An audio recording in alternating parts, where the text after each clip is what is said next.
it's give it a swing outdoors, but indoors. And that's alright because, well, let's just be brutally honest. The weather, it's blowing northeasterly and it's absolutely freezing. And don't get this sort of weather mixed up with those winter wonderland landscapes with all the frost on the trees and sunshine. And no, it's bleak, it's cold, and it's miserable. That's just the way it is. And everything's gone in a bit of a... And it happens every year. I'm very guilty of... I get it into my head that, oh, we'll have a mild winter and get some pike fishing done and everything. But we're in, what is it, the 4th of February. And it's really crap outside. And again, if we read the angling magazines, oh, now is your best opportunity to catch yourself a fine silver sea trout, blah, blah, blah, blah. Trust me, you're more likely to get really blue fingers and wish you'd stayed in bed. So I'm not going anywhere today. But I did want to do a little vlog because I've had interest from a subscriber. And it's about Barbour jackets. And I think, as I've had 3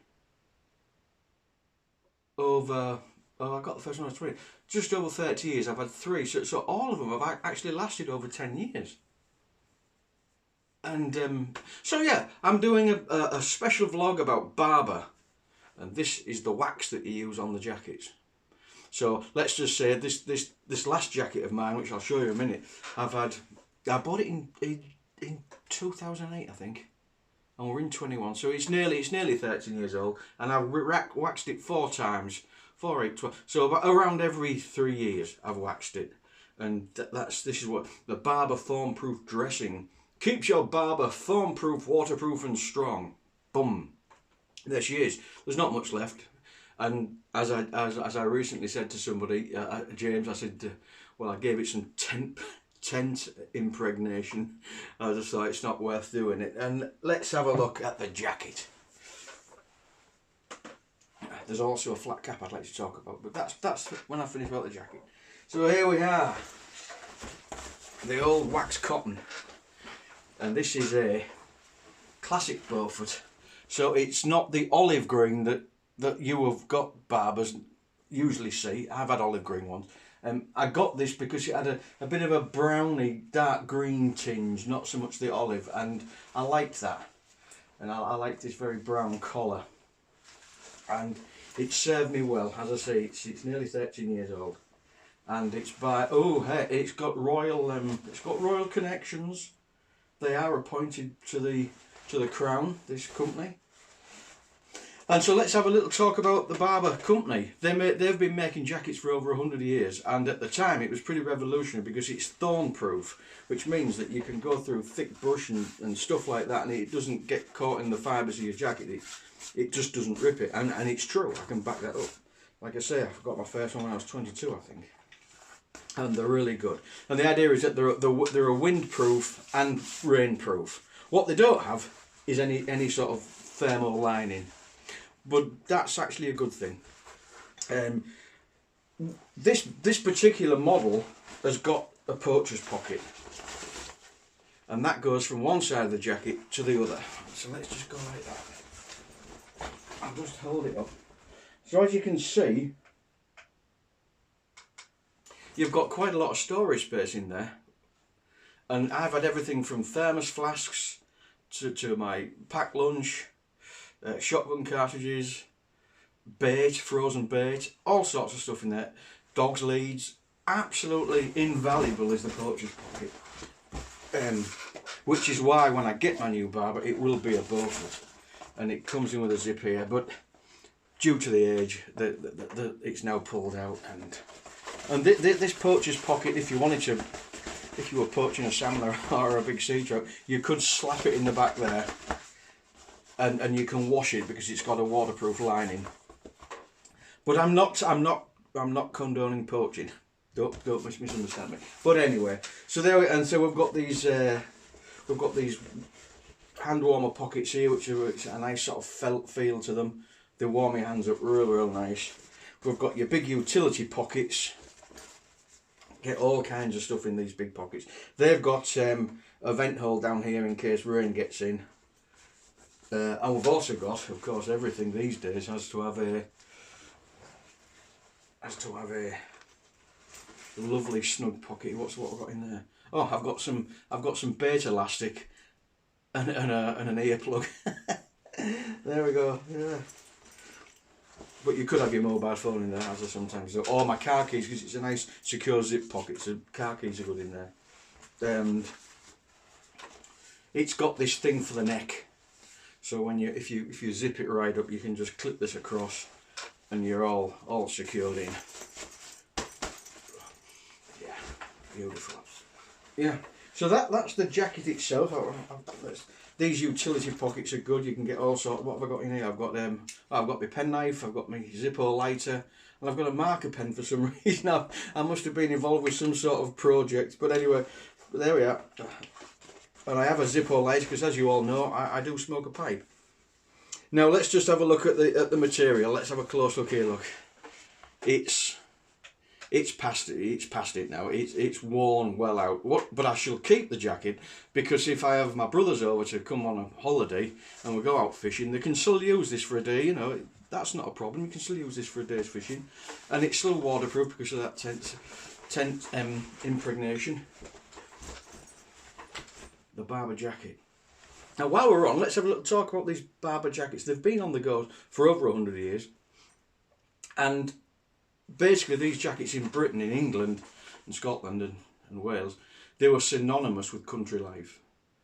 Everybody had these Barbours, from poachers to gamekeepers, farmers, young girls going out to the horses in the morning, they'd have a Barbour jacket, to the gentry and to the royals, you know, Prince Charles. I do believe actually Barbour is, oh, where does that go? Thorn-proof dressing. Appointment to, yeah, Prince of Wales, Queen. Ah, brilliant, yeah. So they are appointed by the royal family, that they're coming. So yeah, so anybody from the lowly poacher, the gamekeeper, to the Queen Mother on the spey fishing for salmon. Everybody had these. They were really archetypal of the country scene. The Barbour firm had a bit of a challenge though in the 90s. By the late 90s, a lot of new materials had come in. Gore-Tex for one, and a myriad of other firms that were making some really nice jackets, really nice new sort of material jackets, and they went out of vogue a little bit. I didn't go. I kept the faith. I kept the faith and carried on getting them, because they last so long. I like them. But then in around 2010, Barbour reinvented themselves and they started doing some lovely, lovely new sort of stylish jackets for the ladies. Bit based on the Belfast was a no, not Belfast. What Belstaff was another make of wax cotton, but they were for motorcyclists. And they have these lovely belts on there, and they look a bit more stylish. Anyway, but Barbour reinvented itself with a whole range of different colours and different styles, and they came back again, and I was really pleased because I was frightened. I thought, oh no, they're going to go bankrupt, and that'll be it. That would be awful. But no, they didn't, and they're still going. And yeah, I shall be buying a new Beufort when I get the readies. Beautiful jackets, beautiful jackets. Now, why do I like this particular style? First of all, I like the fact that it's got no fur lining or insulation lining or anything. It literally is your windstop and your waterproof. But you can breathe under your arms. You never feel sweaty in them, but you can feel warm. So in the summertime, you can have well, let's just say you've got a t-shirt and then you've got your thick shirt, you know, normal field shirt, and your Barbour, you're adequate for summer. And if it gets cold, then I'm sure you've got a sweater you can put on. So you can wear it in the warmer months if it's wet without getting all sweaty. You know, can you imagine if this had a thermal lining? You can't use it during the summer. Even here in Denmark and Britain, where our summers aren't particularly hot, but you know, you do get hot days and you can't. But with this, with no lining, you can. Now, when we get to winter time, you're thinking, oh, well, that'll be cool just wearing that. But what you do is, well, then you just adapt a little bit. I've got another Barbour item, and this is the warmest jumper I've ever had. There we go. And I've had this a few years, but I only wear it when it's really cold. It's got such thick knitted wool, pure wool. And it's so thick, I mean, it's not even worn out and it's not all bobbled up. This is a cheaper sort of thing, and you can already see it's bubbling up here, and you get what you pay for at the end of the day. And I bought this because I needed something else, because you can't wear this all the time. It does get too warm. But it's a nice bit of, this is the olive green that we associate with Barbour. And so what you do is you get your jacket, you get your thick woolly jumper, and then you get a vest. Now this is a bit of heresy on my part because this is a Sealand vest, and this is a warm stopper. So with that jumper and with this vest and a British Army necker, you're pretty warm. And of course, what about the legs? I've got these double lined. These aren't Barbour either. These are Fladden double lined winter pants with an arse in them, so you can sit down on wet stuff, damp stuff, and with knee protectors. And this is as much as I wear because I'm usually active when I'm out, so I'm not sitting around. I'm active, so you don't want to get too really packed in. So there, that's basically your winter kit. And of course, if it's summer, back to the normal shirt and just the wax cotton. And I've got these lightweights. I bought these lightweights. These are actually DAM, which is the German tackle make. But they're a good pair of lightweights. If they get wet, they dry real quick, and of course they're all right in the summer. So even on a real hot day, you feel pretty cool and relaxed in them. So there's my summer pants. There's my winter pants. I suppose we could have a little talk about boots as we're on. I tripped myself recently, well 2 years ago. I've always worn Mindels. I don't know if I'm pronouncing that right. They're also a German boot. Good. But I had two pair of them, and I wore them both out, and I thought I'd like to really get something special, and I came across these, what they're called, Headwags. Headwags, and they look like a little bit like a 50s style mountain boot, and they're handmade in Germany, and they cost a bomb. But I've had them 2 years, and they're only just broken in, honestly, and I've done a fair bit of walking in them. They're I have a feeling I'm going to have these for a few years, and I like the style, I like the retro style with the sort of loops and everything, and coming right down to the toe.